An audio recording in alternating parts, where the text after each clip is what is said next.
कौटुंबिक वादातून उद्भवणाऱ्या पोटगीच्या प्रकरणात मुंबई उच्च न्यायालयानं एक अत्यंत महत्त्वपूर्ण निकाल दिलाय। पत्नीचे उत्पन्न पतीपेक्षा अधिक असेल तर पोटगी मिळवण्यास पात्र ठरू शकत नाही असा महत्त्वाचा निर्णय आज मुंबई उच्च न्यायालयानं दिलाय। जस्टिस भारती डांगरे आणि मंजुषा देशपांडे यांच्या खंडपीठानं हा निर्णय दिलाय। ज्या प्रकरणावर कोर्टानं हा महत्त्वाचा निर्णय दिला आहे ते प्रकरण नेमकं काय, न्यायमूर्तींनी कोणत्या आधारावर हा निर्णय दिला, हे सगळं आपण सविस्तरपणे या व्हिडिओतून जाणून घेणार आहोत।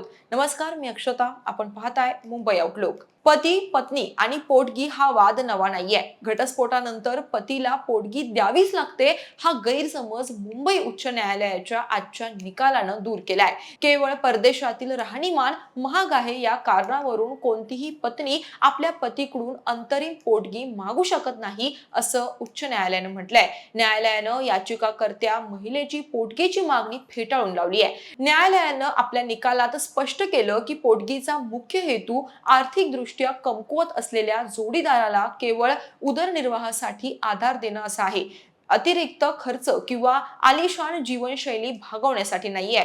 हिंदू विवाह कायदा 1995च्या कलम 24 चा संदर्भ देत न्यायालयानं स्पष्ट केलं की ही तरतूद उत्पन्नाचे साधन नसलेल्या व्यक्तीसाठी आहे।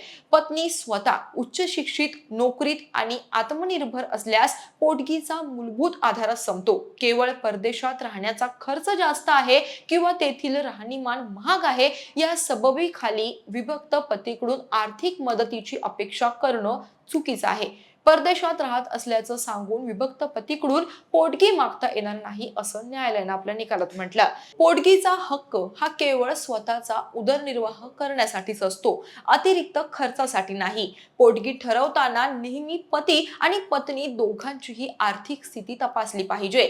परदेशातील किंवा उच्च राहणीमानाचा महागडा खर्च भागवण्यासाठी पतीकडून पोटगी मागणं हे कायद्यानुसार चुकीचं आहे। जर पत्नी स्वतःचे कुटुंब चालवण्यास सक्षम असेल आणि तिचे उत्पन्न पतीपेक्षा अधिक असेल तर तिला पोटगी दिली जाणार नाही असं कोर्टाने आपल्या निकालात म्हटलं। कोर्टाच्या या निर्णयामुळे कौटुंबिक न्यायालयात प्रलंबित असलेल्या अनेक याचिकांवर परिणाम होऊ शकतो। या प्रकरणातील याचिकाकर्ती महिला 2011 पासून अमेरिकेत वास्तव्यास आहे। तिचा पुण्यातील कौटुंबिक न्यायालयातून 2023 मध्ये घटस्फोट झाला। त्यावेळी महिलेनं खटला प्रलंबित असताना दरमहा 1 लाख रुपयांच्या पोटगीची मागणी केली होती, परंतु त्यावेळी कोर्टानं तिला कायमस्वरूपी पोटगी देण्यास नकार दिला होता।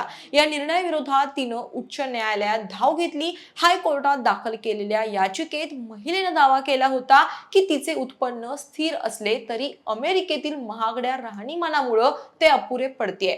त्यामुळे खटला प्रलंबित असेपर्यंत अमेरिकेतील महागड्या राहणीमानाचा खर्च भागवण्यासाठी पतीकडून दरमहा 1 लाख रुपये अंतरिम पोटगी मागितली होती। मात्र सुनावणी दरम्यान याचिकाकर्ती महिला उच्च शिक्षित आणि नोकरीत असून तिचे मासिक उत्पन्न जवळपास 8,700 अमेरिकी डॉलर्स म्हणजेच पतीपेक्षा कितीतरी पटीनं अधिक असल्याचं समोर आलं। त्यामुळे ती आर्थिकदृष्ट्या पूर्ण स्वावलंबी असल्याचं मानून जस्टिस भारती डांगरे आणि मंजुषा देशपांडे यांच्या खंडपीठानं याचिकाकर्त्या महिलेची पोटगीची मागणी फेटाळून लावली।